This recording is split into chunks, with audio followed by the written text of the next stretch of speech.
The endocrine system is going to be our last topic for Unit 2, which was all under the big header of communication. We started out with the fast communication via action potentials and took a look at how the nervous system works. And now we're going to round this out with relatively slow but more sustained kind of communication using the endocrine system, so hormones. So we're going to take a look at hormones here, classifying the hormones. We're going to take a look at control of hormone release, hormone interactions, some endocrine pathologies. We started that already in the lab, looking at thyroid pathologies, and well, hormone evolution. There's not much in this chapter actually. But take a look at hormone functions. So these endocrine glands, they're manufacturing hormones and then releasing them into the blood. Then the hormones will bind to receptors in the target cells, and in general, they can change the rate of enzymatic reactions in the target cells. They can transport ions or molecules across cell membranes. It's kind of similar to what the neurotransmitters did. And a big thing for hormones is that a lot of times they change gene expression. That means they act in the nucleus and they change gene expression and protein synthesis. That means they turn genes on or off and thereby alter what the cell can do and how it operates.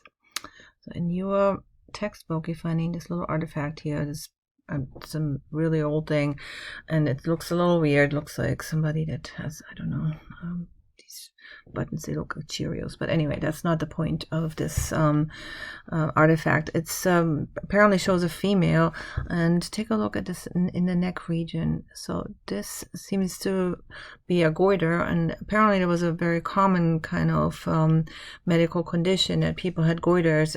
It's definitely something that occurs often in areas where there's not much iodine in the diet or in the air, and so the iodine deficiency causing then the goiter seems to be that was a pretty common problem in ancient times. Okay, so we're going to take a look at the hormones here that are in question. Well, we won't be able to cover all of the hormones, but many of them we will definitely cover. Definitely all of the pituitary hormones. So let's take a look at this list right here. The pineal gland making the hormone melatonin. This sort of a sidetrack for us. Definitely the hypothalamus is, I would call the hypothalamus the sort of the mother of all hormone regulation, or the biggest control factor here for hormone regulation. And the hypothalamus is making all of the trophic hormones. A trophic hormone is a hormone that acts on another gland. And these trophic hormones, they're acting on the anterior pituitary. And so they most of those hormones end in RH, some releasing hormone that acts on the anterior pituitary to release some other hormone, a stimulating hormone. So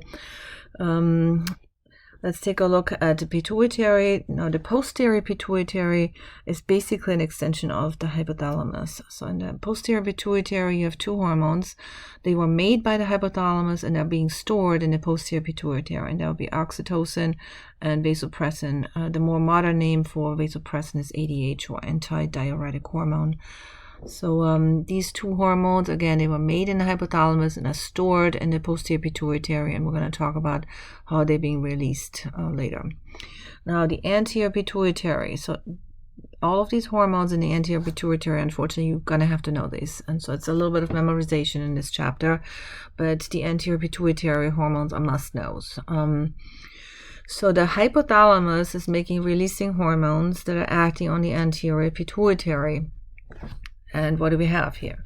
We got prolactin, growth hormone, or otherwise known as somatotropin.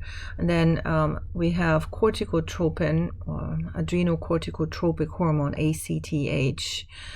We have thyrotropin, that's the TSH, that's the thyroid stimulating hormone. Then we have the FSH, the follicle stimulating hormone, and the LH, the luteinizing hormone. So these 6 hormones you definitely need to know. You need to know what target tissues they target, and then the main effect of these hormones. So it's a good idea to kind of review how hormone regulation in general works. So in the lab, we already talked about the thyroid axis in particular, but let me just write this down. So we have a 3-tiered system here at our hand, and I saved some time and wrote this out for you. So the two bosses of endocrine function are the hypothalamus and the anterior pituitary. So boss number one, probably the boss of the boss, is the hypothalamus, and the hypothalamus makes these trophic hormones. Most of them end in RH, so some releasing hormone. And that directs the anterior pituitary to make and release a stimulating hormone. Now, the RHs, they never get into the general circulation. So there's a little private portal system between the hypothalamus and the anterior pituitary, and they sort of communicating, that's the two bosses are communicating in a private communication line here with each other. So the hypothalamus can direct the pituitary to release those stimulating hormones, and then they will act on the target gland to specifically release the hormone. So to use a specific example, let's use the thyroid axis. The hypothalamus would make the TRH, the thyrotropin releasing hormone. In response to that, the anterior pituitary will make the thyroid stimulating hormone, and then the target gland will make, well, the T3 and T4. Squeeze that in right here. And once we have enough T3, T4 in this case, once the target gland has made enough hormone, then it will send negative feedback, typically to both the hypothalamus and the anterior pituitary, to report back and say, hey, we made enough of this stuff now, so we don't need any more TRH and no more TSH either. So this is how it works. Basically, this is the most common theme here of how these hormones work. So please keep that in mind. I know we did this in lab already, but this 3-tiered system is just very important. It really helps understanding endocrine physiology. So again, the anterior pituitary hormones, you need to know every single one of them, and we'll go over how they work. Moving on here to specific target glands, the thyroid gland, of course, you need to know that one. Parathyroid gland, that one is involved with calcium regulation, so we have the parathyroid hormone. And then the thymus gland, this one, I wish we could keep that one around. That one basically helps lymphocytes differentiate and mature. But unfortunately, we lose that gland once you are sort of done with your teenage years and you enter your adulthood. So in your 20s, you will start losing this gland. Actually, late teenage years already.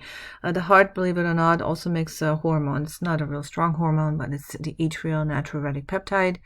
The liver also makes hormones, and stomach, small intestine, pancreas, those hormones we will, especially in the GI tract, we're going to do this in a separate lecture. Now the pancreas, of course, makes the very important hormones, insulin and glucagon, that regulate your blood glucose levels. And here, continuing, the adrenal cortex makes the hormones, aldosterone, so that's a mineral corticoid, and then cortisol, a glucocorticoid, and then some androgens. And the adrenal medulla, the epinephrine, norepinephrine, that's something we already talked in the autonomic nervous system lecture. The kidney makes the hormone erythropoietin, which stimulates blood cell formation, red blood cell formation, that is, and then in the skin, the vitamin D production. So even the skin makes sort of a hormone, a vitamin, I guess, in this case. Then here, this should be our last slide for these lists. And the gonads, so the male gonad would be the testes. There are, of course, hormones. And then ovaries, more sex hormones. And then in adipose tissue, you're making leptin, and the placenta, if it's present, so during pregnancy, makes high levels of estrogen, progesterone, and chorionic, gonadotropin. So anyway, I apologize, these lists are fairly long, but you should sort of take a look at this. And these are pretty much all of these hormones you need to know, and kind of study these hormones and their target tissues and what they do. Of course, we're going to look into some general themes of how hormones work. So they can act locally, which is sort of not the typical thing that we think about when we talk about endocrine system. We talk more about the distance communication, but in general, hormones are messenger molecules that are used for cell-to-cell communication. They're chemical signals, and they're secreted by a group of cells, sort of by some gland, and then transported by the blood. Most of the time, it's some distant target tissue, but we also have local tissue hormones. And then these hormones bind to receptors, and then get the target tissue to respond. Quickly here on the pheromones. Pheromones are hormones that cause physiological or behavioral responses, and we don't talk much about them, but they are usually associated also with smell. The hormone, the cellular mechanism of action, that depends all on the receptor, what happens downstream. So the same hormone can actually cause quite different reactions depending on the receptor and what that receptor is linked to and how it communicates into the interior of the cell. The half-life can be quite extensive in many cases, days, sometimes weeks even. And now here a little bit on the classification of hormones. So we have peptide or protein hormones. So peptide would be a few amino acids taken together. A good example for that would be the ADH or the oxytocin. It's like 9 amino acids. And protein hormones, they're larger. For example, insulin has over 50 amino acids linked together. Steroid hormones, they have, of course, the typical steroid backbone. It's all of the sex hormones plus vitamin D3, also the cortisol, aldosterone is also one of them. And then amino acid derived or amino hormones. We already talked about the catecholamines, so you already know about epinephrine, norepinephrine. These are amino acid derived hormones. And norepinephrine and epinephrine, they qualify as neurotransmitter, they qualify as hormones, so a lot of people also call them neurohormones. So they, need to have some overlap here from different angles. Okay. So we're going to take a look at comparison here, peptide, steroid, amino acid derived hormones. You can take a look at this table here and sort of get some information from here if you like. But this is not something that you would want to memorize. It's just for your information table. Okay. A lot of hormones are made in an inactive form. So sometimes there are several steps necessary to activate a hormone. So for example, insulin. Insulin is manufactured as one amino acid strand, but then it needs to be cut down and activated to be in its fully active version. So it is made as a large inactive precursor that we call a pre-pro hormone. Then you need to cut the pieces that you don't need. You cut it off and connect the pieces the way you want to connect them. Then you have a pro hormone. It's smaller, still inactive. And then you need to do some post-translational modification or cut off some more amino acid pieces to get the actual final version of the hormone. And so that would then be this peptide or protein hormone. And that one actually can bind to a receptor and cause the desired effect. So here's an example of a pre-pro hormone. So here you have a quite large the thyrotropin releasing hormone. So here 242 amino acids, then you're going to have to cut that down, cut the pieces, sort of chop them down, and then put the pieces together the way you need it to get the pro hormone. Here's another example for how you're going to have to put the pieces together. And then once you are cutting everything to its final version, that's when you have the actual hormone. Here I like this example of the insulin. So here there you have the proinsulin. There's a big piece, this pink piece, that's a stretch of amino acids that you don't need at the end. But when you're first manufacturing this protein here on a ribosome, the ribosome doesn't know that it should actually make just two pieces, but they would never find each other if they weren't connected with this pink part. So it's a linker piece. So eventually, once you've made your sulfur bridges right here, then these two blue pieces that you want are connected, and they won't sort of drift away from each other again. And so now it's time to cut the pink part off, and there it goes. You're just going to toss that pink part, and here's your insulin hormone, and this is the one that's, now this is the active version of the hormone.